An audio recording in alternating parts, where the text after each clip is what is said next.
What's up, guys? It's Crash. I have a Gray Zone Warfare video for you guys today. I want to talk about the 0.3 patch and the overall kind of community sentiment around it, how people are finding the update, the good and the bad. And I want to talk about some things that I think need some work and need some balance. I think we've seen a unique opportunity with the game, kind of having more PvP reps and more contact. We're going to find some things that need balance and need worked on. So I want to talk about that. And if you guys have been a part of the channel for any amount of time, you know that anytime I give feedback, I feel like it's constructive feedback, and the constructive part of that is important because that's offering a path forward, offering some potential solutions. So I want to show you guys some things that I think could work out really well within the game and get your guys' opinions down below. Before we get too far, I do want to give a special thank you to Gray Zone Warfare and Gators Eyewear. They teamed up to send me a care package. They teamed up in game as well, but they sent me a care package. This is not a sponsored video. They didn't pay me for this video or anything. They just sent me some really cool swag, and I want to say thank you. I've never had that before as a content creator, so I really appreciate it. They sent me some sunglasses that are all aluminum that are really cool, a ammo can with the foam cutout to store them in to keep them safe, t-shirt, some patches, and some swag, and I really do appreciate it. So that gave me the idea, like, I got to test these things out, right? Like, I got to give it a try. So that gave me the excuse to go to my range, aka behind my barn outside, and I shot some handguns, I shot some long guns, I even shot my bow, and it was really nice. The one thing I worry about when I look for glasses that I could possibly use at the range is like, how thick is the frame, how thick is the nose piece, because a lot of times, you know, when you, for lack of a better term, whenever you ADS, the nose piece can kind of get in your way and stuff, especially when you're shooting a bow looking through the peep sight. So these are glasses that when I put them on, I don't even see any of that stuff. So I really like them. They're polarized, so you can take them to the lake and go fishing with them. But anyway, they seem really well built as they're solid aluminum. So I just wanted to say thank you for that. Again, not sponsored the video. They just sent me some sunglasses and stuff for being part of the community, and I really appreciate it. So overall, patch 0.3 has been really well received. You guys can see some really promising numbers with the Steam charts. It's slowly growing with some really nice numbers to see for the game, to keep those servers populated, people talking about the game and pushing forward with that. So that's really good to see. Twitch has been popping. Thank you guys for coming over to mine for the Twitch drops. It's been a ton of fun. And for the first time in a long time, I have a game that I'm excited to get into and play every evening when we stream live on twitch.tv/crash8. Even when I'm at work, even when I'm hanging with the family, in the back of my mind, I'm thinking, man, I can't wait to get back out to Lemang and operate, because it's starting to be a lot easier to get immersed in this world. You have the weather going on. You have a lot more POIs to explore. You have the missions. You even if you just have a couple hours to play in the evening now, you spend the vast majority of that time actually playing the game. You're not riding a chopper back to base. You're not in the menus like some other games, and we're starting to see the full potential, I believe, of this open world persistent server type game that got me so excited about this game when it was announced a year or so ago. So that is starting to be really awesome to see. But what I feel like happens is, along with this PvP update, and I talked about this in some of my videos, I said, I think some issues are going to come up that are going to need looking at and some balance, because we're going to get a lot more reps. We're going to get a lot more PvP contact, and we're going to get more chances to see what needs to happen to balance some of this PvP. And one of the biggest things within that and within the game itself, and some of the negative feedback that I'm hearing from the game, is about nighttime.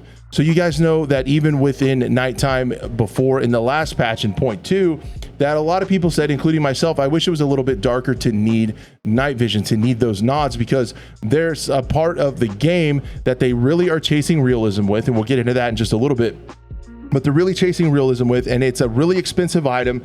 And that's just, anytime you can have more items in a game like this that are worth more money and usable, then I think that adds depth and it adds layers to the game. And right now, and even in 0.2 especially, you really didn't need nods that much, but also because it wasn't bright. And then we thought with the clouds and everything coming, that we thought it was going to be extra dark, and you're really going to need nods in patch 0.3. So that hasn't been the case for a lot of people.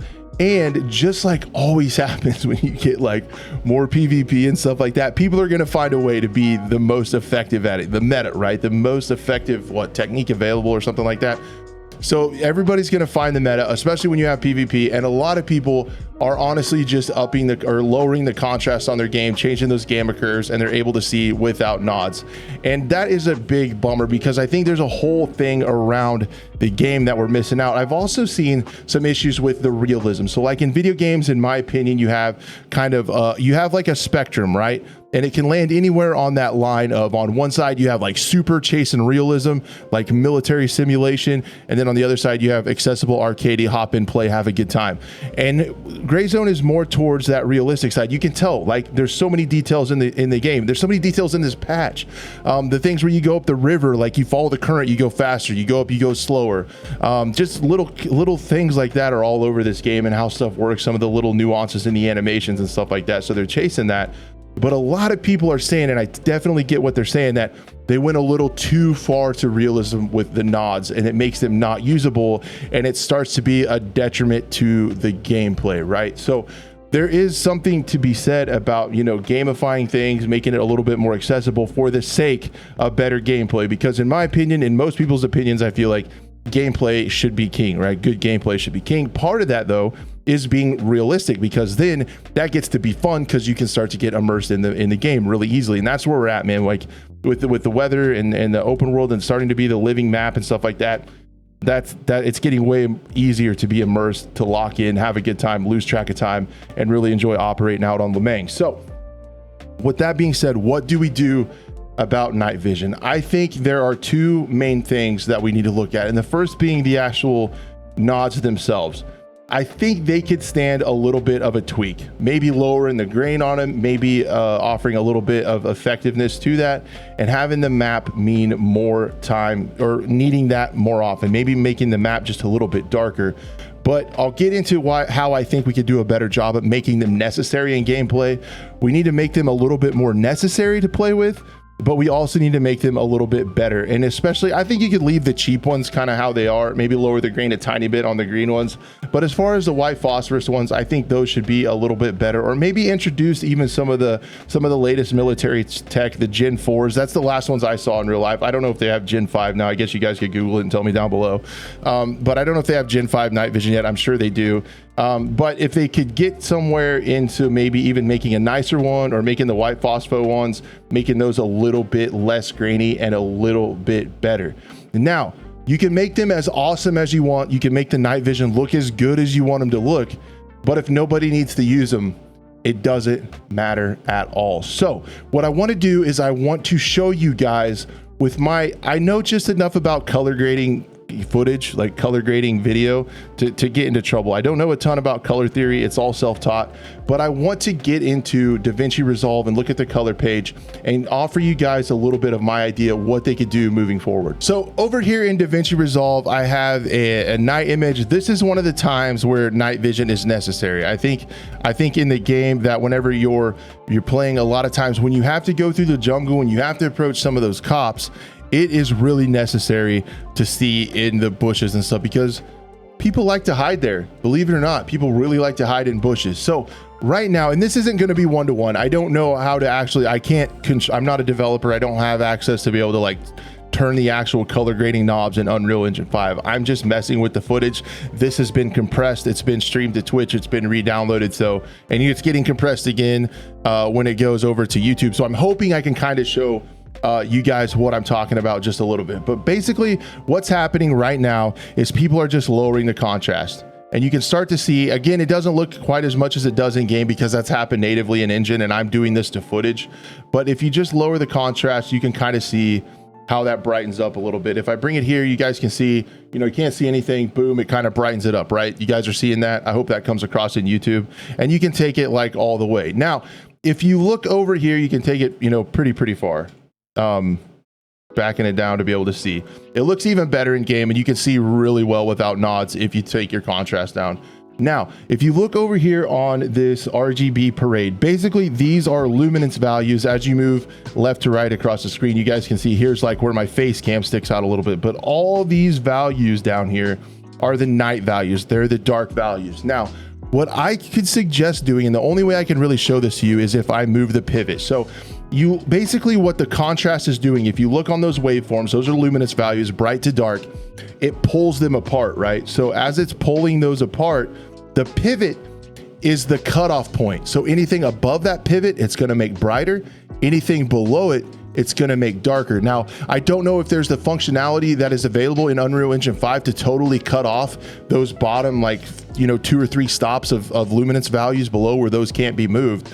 But even within here, if I move that pivot, I can create that darkness back, because originally I'm like, just turn off contrast, just make it to where people cannot mess with it. But then you have people with, you know, playing in different lightings of rooms. You have people playing on different monitors. Hardware is different all across the board. And I don't think you want to do that. But if you guys notice what I just did there, you guys can see how I'm moving that pivot, and those dark values are staying dark, and the contrast is only really affecting the brighter values. But that darker stuff down here at the bottom of the screen is staying dark. So I think if they could adjust the pivot of their contrast slider, they can keep the dark values dark and people cannot manipulate those. So I don't know if that's possible. It's possible in color grading software. I don't know what kind of dials and functionality that they have in Unreal Engine 5. And then the other thing, like the true test of this would be if you have your pivot down here, and I haven't done this yet, I'm doing it kind of live. If you have your pivot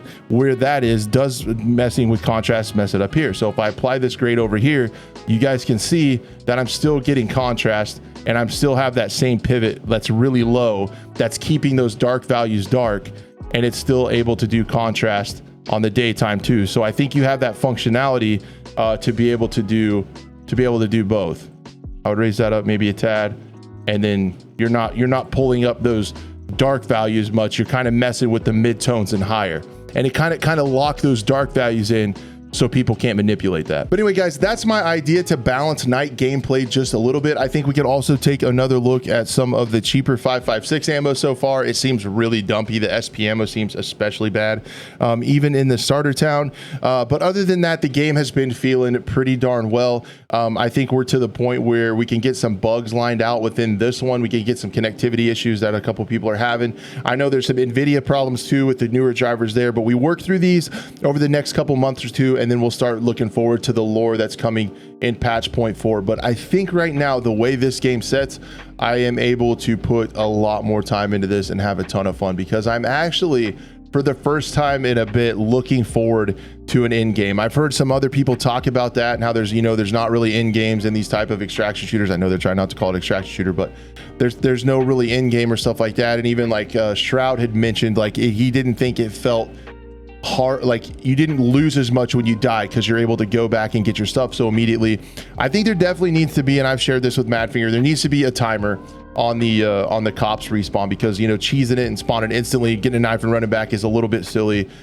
But Shroud said they wanted it to be even more punishing if you die, to where, you know, you don't get your stuff back, you can't get back to your body as easy, and your squad has to decide whether to turn back or keep going or reconvene. And while that sounds pretty cool from a hardcore standpoint, I think the reason this game shines for me and is a lot more fun than, say, something like Tarkov. If you die in Tarkov, it's a sad story, right? Like, you die, your squad mates have to get your stuff, try to hide it in a bush, then they have to hustle to extract, and you guys have to start. And the whole time you're sitting in the menu. I think in this game, one of the cool things about it is you're not out of the game. You're not sitting in a menu.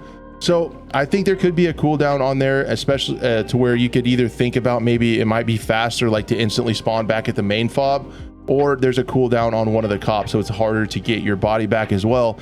And then I heard a lot of people saying, like, you never win fights. You never get to where you win because people always spawn and come back and you just keep fighting each other and fighting each other and fighting each other. Well, last night on the stream, I shot somebody in the face, and in my opinion, I got combed. My teammates traded him out.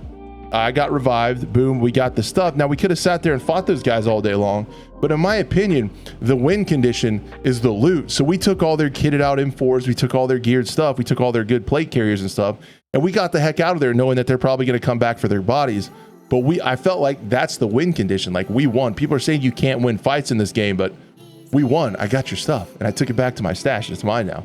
Like, that's what I feel like is the win condition. I don't think it's a traditional, like, kills to death ratio win condition, but I felt like we won that fight, even though those guys probably tried to come back and found nothing on their bodies. So there's that in the game. And I think I really like being able to respawn and go back and get your stuff.